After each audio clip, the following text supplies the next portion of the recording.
Hello, my name is Barrow, and today I'm going to introduce Mr. Wolbach. I came across one of his videos on YouTube and enjoyed it thoroughly. I sent him an email telling him how much I enjoyed the message. It wasn't lately that I have come to know the Lord. That means, boy and girls, when I opened my heart and asked Jesus to come in. Well, anyway, I think it's time for Mr. Wolbach, so please tell us the story.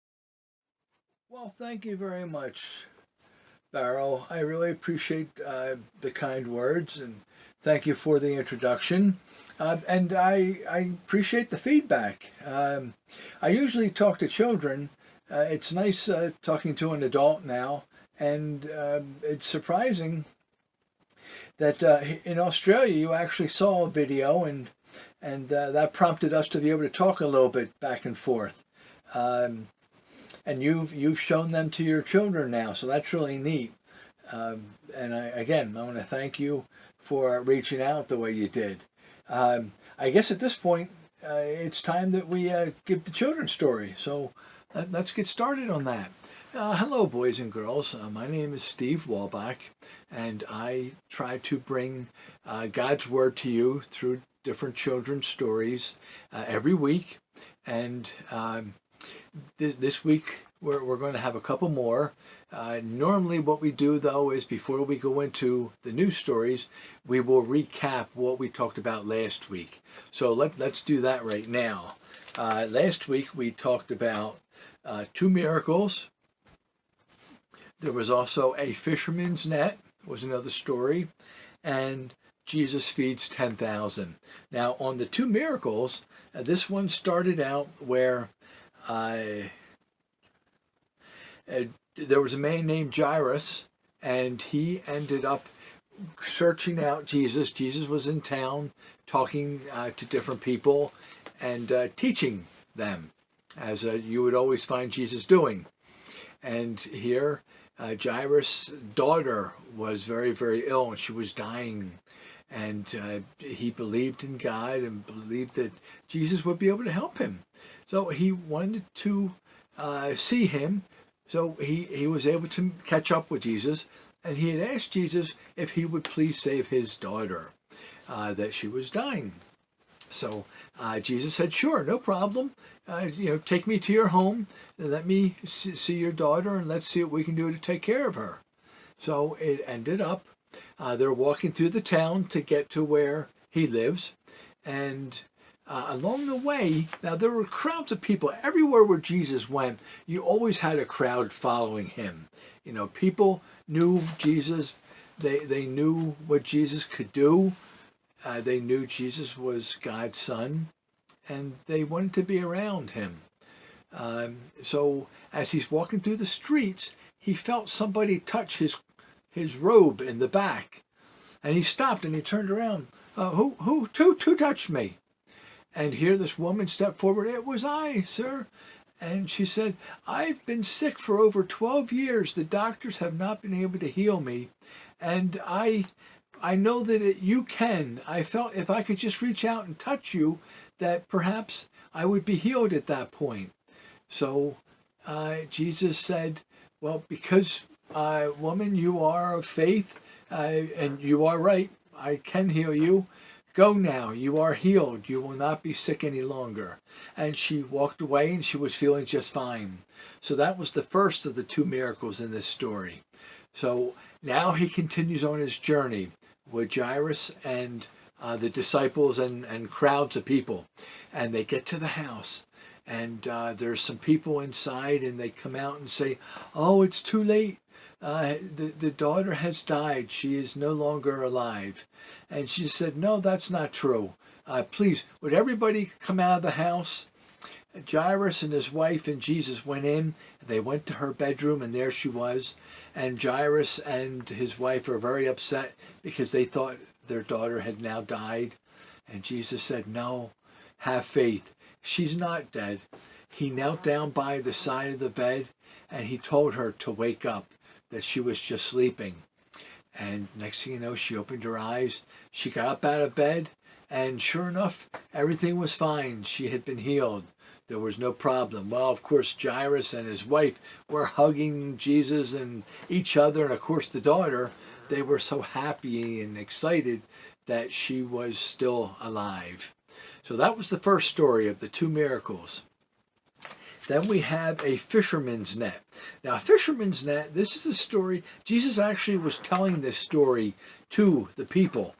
And he had said that the fishermen had gone out and to go fishing, and they cast their nets. They threw their nets out over the side of the boat into the water. And then what they do is they row back, and as they're rowing back, the net is collecting the fish.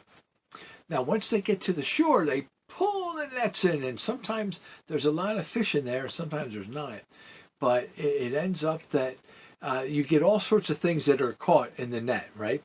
There's good fish and there's bad fish. You know, the bad fish, you know, or maybe another fish had attacked them and hurt them, and or there's, you know, the fish are diseased and they're about to die and so forth. So then what the fishermen do is they lay all the fish out and they separate. Here's the pile of all the bad fish that they're going to get rid of, and here's the pile of the good fish that we'll be able to sell and people can eat. And that's what they do. And Jesus said that as that takes place, that is just like how the kingdom of God is. We are people. There are the good people and the bad people. The bad people are going to be cast out. God's not taking them up in heaven. Only the good people will go. And that's how Jesus tried to relate to the people, to let them know that God's kingdom is for everyone. But if you don't want it and you want to continue to disobey and not follow the Bible and follow God's teachings, the Bible at the time wasn't written, but there were, and that was one thing that Jesus was doing. He was explaining and teaching them how they should live. So if they didn't want to follow that, they had the right to choose other things. And if they did, then that meant also they were choosing death, that they would not be able to go up into heaven. And that is salvation. Okay, so that was the second story. Then the third story is Jesus feeds 10,000. Now Jesus, the way they got around, how did they used to get around back then? Did they use taxis or buses, maybe? No. There were no taxis, there were no buses. They when they would go to place, if it was convenient, they would get into a boat and travel and then come inland and go to see the new town, right? And that's what Jesus did. You know, he was getting tired. The disciples certainly were tired. They were going out and talking to different people and spreading God's word. But you get tired from doing that after a while. Well, they had cast off and they were going down a little bit where there wouldn't be as many people. Well, the people were following them from the shore. That's from the beach. And you know how if you go to the beach with your parents and you look out and you can see maybe there's a boat or a ship going by? Well, that would be, they could see Jesus' boat going, so they would follow him on the land. And then when Jesus came in to dock, and that meant to come on to land, right? They would get out of the boat, and then Jesus would interact with the people and started healing and teaching to them and would bless them. Well, it got to a point where there were lots of people. I mean, there were over 5,000, and then even more came. And oh, by the way, I don't know if I told you, I got my buddy with me today. This is Mr. Whiskers. He went to the vet. He's not doing too well. He's got some issues. So we have some medicine for him that he's going to have to take, and hopefully that's going to make him feel better. But he promised me he wouldn't disturb me. So you can see he's just staying out of the way. That's nice. But so it's getting late now. It's getting towards dinner time. And one of the disciples says to Jesus, listen, we need to tell the people to go home. They've got to leave. Let them go home and have dinner now. And Jesus said, why? Why would they leave? Let them stay. Let's feed them. You know, they're here. Let's have a big dinner. And I can continue to teach them about my Father, who's God, right? So Jesus says, now go through the crowd and start to talk to people and see what the food that people have that we can collect together so we can feed everybody. So they go out looking all through the crowd and talking to the different people. Well, people didn't have anything. Here it comes that there's one little boy. He steps up and he's got 5 loaves of bread and 2 fish. So the disciples say, oh, what are we going to do with this? Come on. So Jesus said, oh, this is perfect, just what we need. Jesus took the bread, he held it up and blessed it and asked for the Father, his God, to watch over this and to bless him. And sure enough, he broke the bread and he started putting it in different baskets. And then the disciples would take it out and feed this group and take this group and come back and get more and go out to that group and that group. And they kept doing that. And they fed everybody that was there. And afterwards, I believe there were 12. Was it 12? I have to turn the page. 12 more baskets full of food that God had performed. Jesus performed the miracle there to be able to feed all those people and have so much left over. And that gave him the ability to still preach and to talk to the people and tell them about God's word. That was a great thing that day. And many people came to know the Lord, came to be saved and to start worshiping God now. And that's what happens. You know, you hear about things, and if you pursue it, which means if you follow after it and you look into it, they want to give their life to God. They want to live the way God wants them to. So those were the 3 stories from last week. All right, now we're going to go into new ones. Now, when I talk about the new stories, I also say where they came from. Now, I use a children's I don't have it with me. It's not the children's Bible. I guess it's sort of like the children's Bible, but there's certain stories that they pulled out from the different books that are in the Bible. This one, we have 2 today. And this one is, oh, wait a minute. We have 3, I'm sorry. And it's Jesus walks on the water. That's the first story. And that was from the book of Matthew, chapter 14, verses 22 to 33. So in those verses is where this story came from. So let's deal with this one first. Okay. Jesus walks on water. Jesus told his disciples to go ahead of him. Then Jesus walked up a mountainside to pray. All the disciples had gotten in the boat and they had cast out. They were starting to sail. Now, all of a sudden, the sky started to get very dark and it was stormy, which meant that there was going to be a rainstorm. It was not going to be good. Now, Jesus was coming down from the mountain and he looked down over into the ocean and he could see that the guys were starting to get a little bit concerned. The weather was getting worse. So here what happened, the wind swooshed. They use the term swooshed. So it means, so the wind's blowing all over the place. And the waves sloshed. Boy, you don't want swooshed and sloshing at the same time. Sloshing, I don't know where they got these words. But anyway, slosh is again, the waves are beating against the boat. And they're coming up into the boat and there's water getting in there. Well, the children, you're the children. The disciples are getting scared now. The boat's starting to rock back and forth and big waves are way out there. And they're thinking something's going to happen. Now they're starting to panic. All of a sudden, in a distance, they see a figure that's coming towards them. Here they thought it was a ghost. He's walking on the water. Next thing you know, Jesus called out to them, "It is I. Do not be afraid." The disciples still weren't sure. Peter said, "If you are really Jesus, let me walk out to you. Let me walk out to you." So Jesus replied, "Very well. Come to me, Peter." So Peter gets out of the boat and he starts walking towards Jesus. And he's actually walking on the water. Jesus is walking towards him, and he's going towards Jesus. And the wind's blowing and the waves are crashing around. Next thing you know, Peter loses focus and he's looking at this and he sees all these waves and he's saying, uh-oh, I'm getting kind of scared here. And as he starts to become afraid, he starts to sink. He's not able to walk on the water anymore. Jesus comes to him and grabs his hand and pulls him up.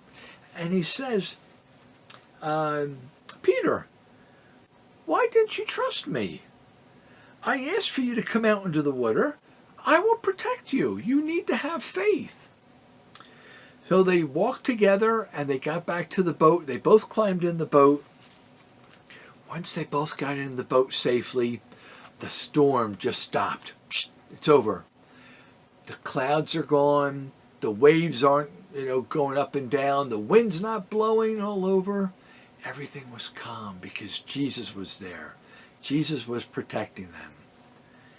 And the disciples started to worship Jesus, and they said, truly, you are the Son of God. Now, in a lot of stories that I tell, it ends up like that. After Jesus performs a miracle, right, they say again, truly, you are the Son of God. And it almost sounds as if, boys and girls, that they have to keep being reminded that Jesus is not just a man. He's the Son of God.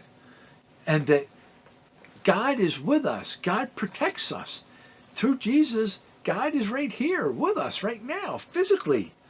Peter said that I held Jesus' hand as he pulled me up out of the water. These are very powerful things, boys and girls. This is something that, with our faith, we have to have faith. We need to know that God is there for us to help us through anything we go through. And if we have a friend that's going through something, we should pray for that friend, that God will help them, that God will give them the wisdom, God will comfort them.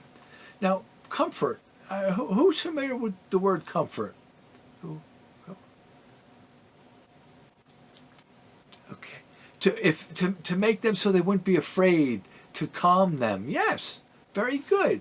To bring comfort to somebody, it's to get them to relax and, I feel okay. I'm not upset. I'm not scared of anything. That is to comfort somebody. God's word through the Bible comforts us. Jesus, with his hand holding on to Peter, comforted him, didn't it? So God will always bring comfort to us. We just need to pray and ask for it. Okay, so that was the first story. That was Jesus walks on water. Now the next story is Jesus heals a blind beggar.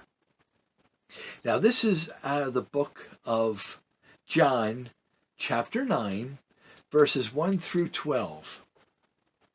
Now, who knows what a beggar is? That's unfortunate when people are beggars. Do you know them?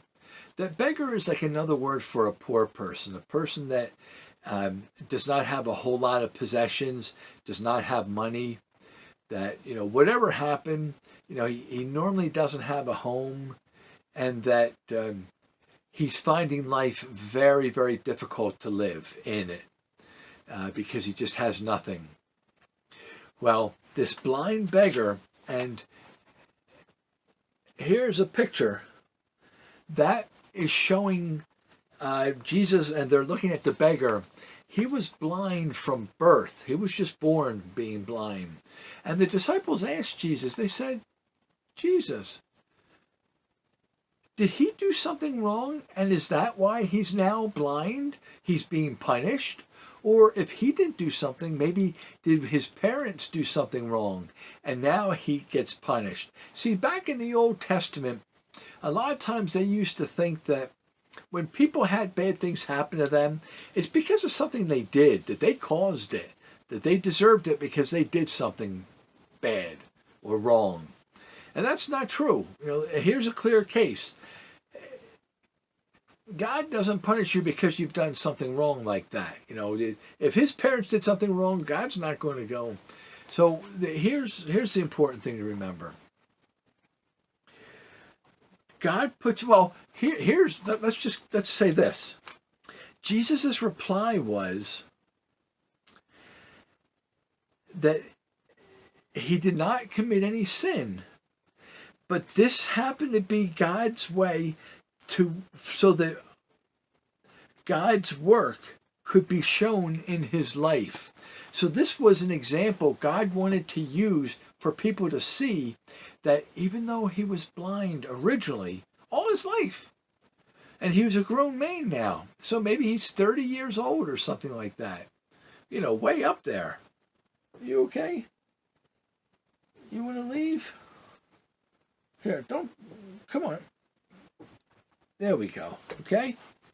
So here, it's a situation where God wanted people to see that here's somebody blind, but when they have faith, I can heal them. They have to believe in me. They have to believe in my son, and my son can then heal them. And that's what Jesus did. Let's see, how exactly did he do that? That's right. So Jesus had spit into his hands and collected a bunch of dirt, and he rubbed it together. Now, what happens when you have dirt and you put water with it? What happens, boys and girls? That's right, you get mud. And then after the water dries out, it's back to dirt again, isn't it? It's just dirt. Well, Jesus made a paste. He made like some mud. And what he did was he put it on the blind man's eyes, like in this picture. And then he told the blind man to go to the river and wash himself off, wash that mud off. And when he did, he would be healed. So he went and followed Jesus. And he went to the river, he washed it, and the people saw.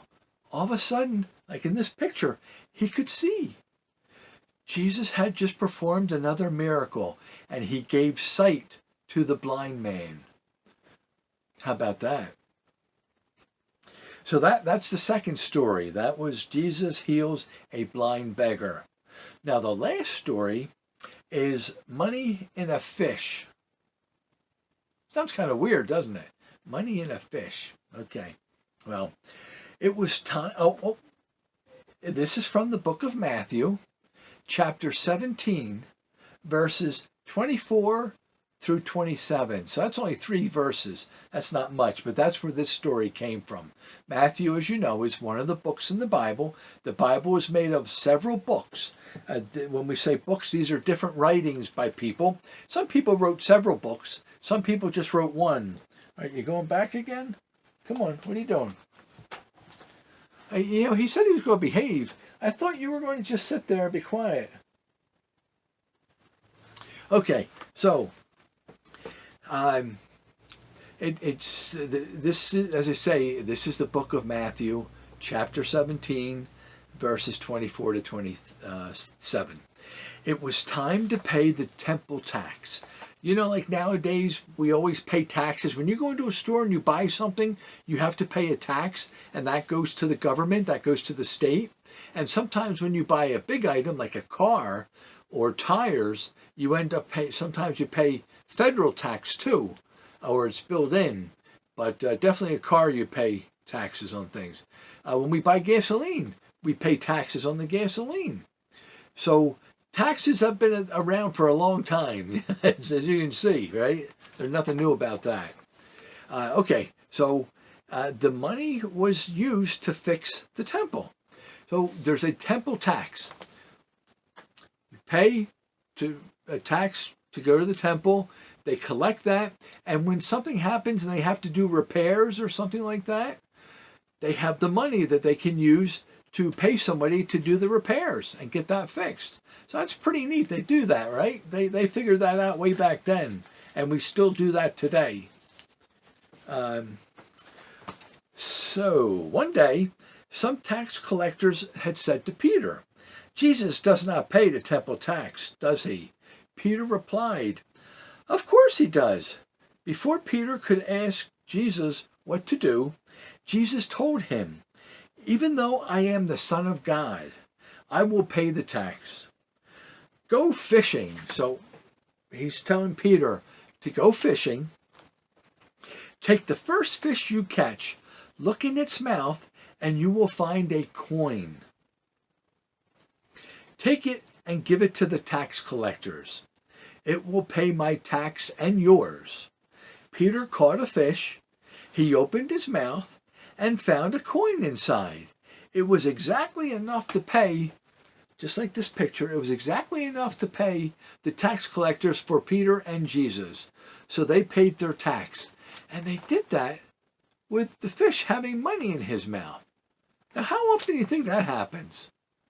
I don't think not very often at all. But with Jesus, with God, anything is possible. All things are possible because they're the Almighty. You know, God is God. He's the boss of everything. And he can do, there's nothing that he cannot do if he chooses to. So that was that story. That was money in a fish. So those are the three stories. And boys and girls, again, we come up against having faith, knowing that God will comfort us. That's a new word. Maybe let's spend a minute on comfort.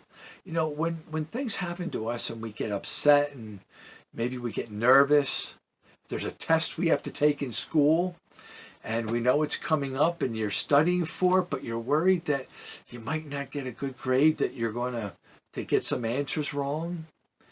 Pray to God. Ask God to comfort you. Ask God to be with you when you take that test. God will be there. He'll have his hand on your back. You may not feel it. Oh, excuse me. But he'll be there. Have you ever done that, Whiskers? You ever felt somebody with their hand on your back? No? Okay. Well, it works. God wants us to talk to him. And we do that through prayer.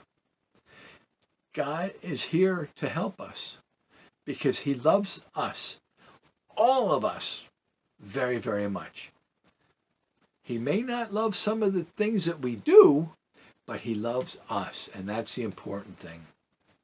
So that's comfort. That's what God can do. He can comfort us. Our parents can comfort us too, right? Other people can comfort us. But there's no comforting like what we get from God. God gives us the best comfort, doesn't he? So that's why I wanted to share with you, boys and girls, today, those three stories. I hope that you'll get something from them. I know you guys are young. This may be the first time you heard something like that. If this is the first time you're ever seeing a video of mine, no problem. Welcome. I'm glad that you've stayed and watched this. I hope that you'll get your parents to go to either the church's YouTube channel or my YouTube channel and tune in to see other videos that we've made. Church is a very good resource to get to know God. Very good. We read through the Bible, and the Bible can connect us. Let's say a little prayer. Dear Lord, please bless these children. Bless these children that we know, these children we don't know, and right now children that we don't know even exist. That one day all of your children will come to know you and will come to worship you and will be glad that they have done so. We are coming up on the big season of Christmas when you send your son Jesus Christ through the little baby, and we get to watch him grow up into a man. There are so many miracles that you perform for us every day, Lord. Please perform miracles in these boys and girls' lives.